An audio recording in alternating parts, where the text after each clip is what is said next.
so happy we alive.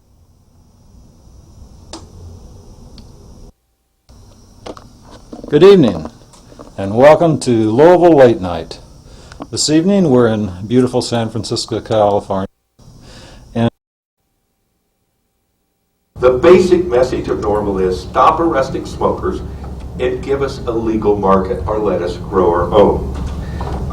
Now, for those of us where is it going here? I guess the way we get there, let me talk about that a little bit.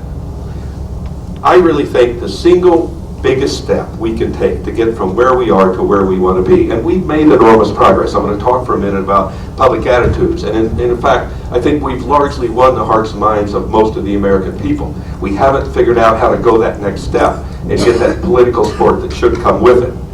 But let's talk for a minute about why we've gotten where we've gotten. We've gotten because a number of marijuana smokers, consumers, have been willing to come out of the closet, to get up, to stand up, to light up, and let America know how we feel.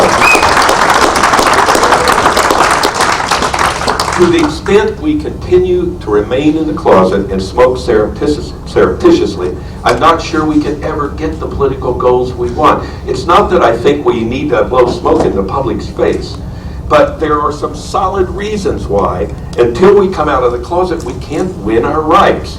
Now, by the way, having said that, let me also quickly recognize that I know not everybody who smokes can come out of the closet, because for some people, you lose your job tomorrow, you couldn't support your family, you might have fractures in the family relationship. So that's a difficult decision that has to be made with a lot of discretion. But I do think we need to, as a culture and as a group, understand that until we have the courage to come out of the closet and to say there's absolutely nothing wrong with smoking marijuana, we are not going to win our freedom entirely. Now, so starting with myself, I first smoked pot 40 years ago when I was a freshman at Georgetown Law School in 1965. I've been a regular pot smoker ever since then, and as my friend and colleague, our friend and colleague Mickey Norris likes to say, I smoke pot and I like it a lot. Marijuana obviously improves the taste of food, it improves our appreciation of sex. There are lots of good things that grass does and that we all hear about and read about and experience, and I think that's terrific. But frankly, I think it does even more than that. For many of us, it allows us to stand back and get a second perspective on our life and on our complex careers and on the problems we're having with our neighbors or our loved one or whatever. It causes me in my life to have a lot better relationship with the rest of the world than I did before I smoked marijuana. Now, I know that's challenging to say out loud, because it's not too long ago that if you said that out loud, you were so marginalized that you'd never have a mainstream job in America. I'm both too old and I'm not qualified for a mainstream job, so I have to be honest. So I guess my summary on this about smoking is that marijuana smoking in the right setting can be a very helpful and even enriching experience. And we simply have to develop the courage to say that and to say it over and over so we overcome some of the negative baggage that we carry after 75 years of prohibition and the exaggeration. Most marijuana smokers, as you and I know, are just average Americans. They work hard, they raise kids, they contribute in a positive way to their community. Their marijuana smoking doesn't define their entire life, and it doesn't even define their politics. There are many of our opponents who oppose us because of a cultural war. They formed their opinions back in the late 60s, early 70s, the Vietnam War. They think that when they think of a marijuana smoker, it's a long-haired hippie. He's burning his draft card and smoking a joint and protesting the war in Vietnam. Now, that wasn't totally accurate even back then, although there was some of that, Nick, I remember you. There's no doubt that at least there was a lot of marijuana smoked at the anti-war demonstrations. So naturally, those people who supported the war in Vietnam thought they hated marijuana. But it was never accurate then, and it sure as hell is not accurate now. We do not display or describe our political preferences by whether or not we smoke marijuana, and we need to get that point out. There are large numbers of conservatives and traditional Americans and mainstream Americans and people, they're not all lefties by any means. Some of them are righties, but they like to smoke marijuana. So if we can overcome this negative stereotype that we're all Jane Fonda, basically just waiting to make our move in Ramsey Clark. I happen to admire Jane Fonda and Ramsey Clark both a great deal, but they represent the far left of the political spectrum, and we can't win this issue with just the far left.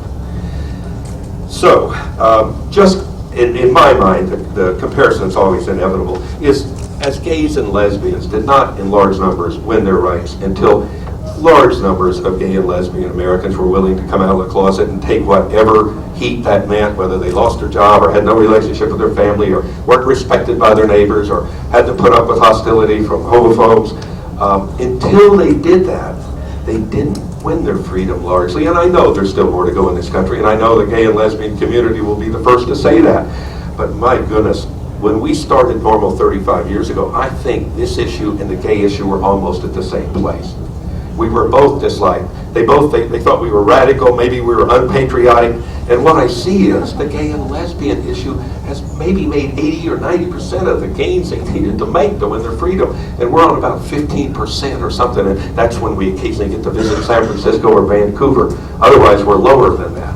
And so I think it's because we were not able to, we couldn't convince our constituents to be single issue constituents to the degree that the gays and lesbians have, and we weren't willing to tighten up and vote only for people who want to give us our freedom, which is my next point.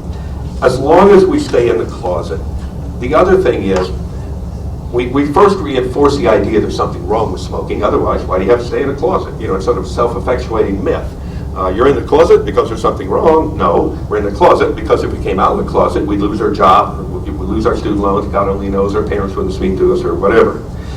So on one hand, by remaining in the closet, we give credibility to the concept there's something wrong with smoking. But more importantly, we can never gain the political clout to which our numbers entitle us. Remember now, 47% of the adult population have smoked grass.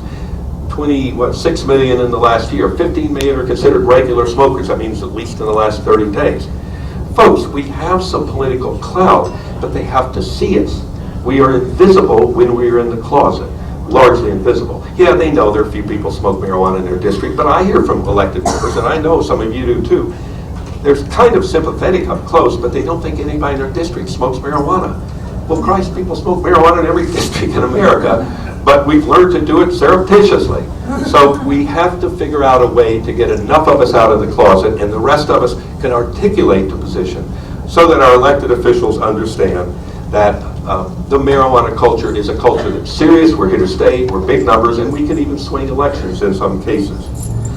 Now, let me raise an issue that's sort of California specific, but I think it's something we can all learn from.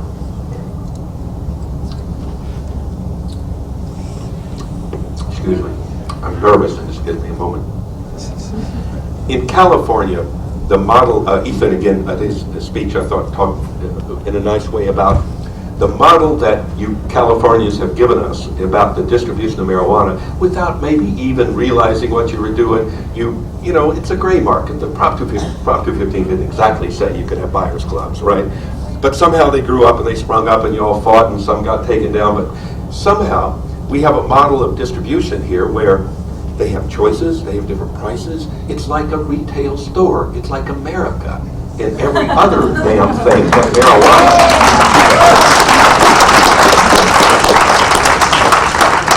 And the sky didn't fall. So on one hand, what you have demonstrated is, even though technically it's for patients, it's in a state where the definition of a patient is reasonably broad. Is that a fair statement? Yeah. Anything our good friends are willing to say, I think is what it means. And we're delighted with that. But what it seems to me to say is that argument that somehow we're going to hell in a handbasket if we legalize marijuana for general purposes doesn't make sense, because we've almost legalized it for general purposes out here, and it doesn't seem to be bothering anybody at all. Your usage rates are no higher than states next door where they don't allow it. They're sometimes lower than states back east where it's still a crime. So on one hand, I have great respect for that model and what you've taught us. And it took great courage, of course, because it wasn't clearly spelled out that those rights are in Prop 215. And there were people who took bad falls. Some of them were here this weekend that spent time out of the country or time in prison or whatever because they were a little ahead of the curve.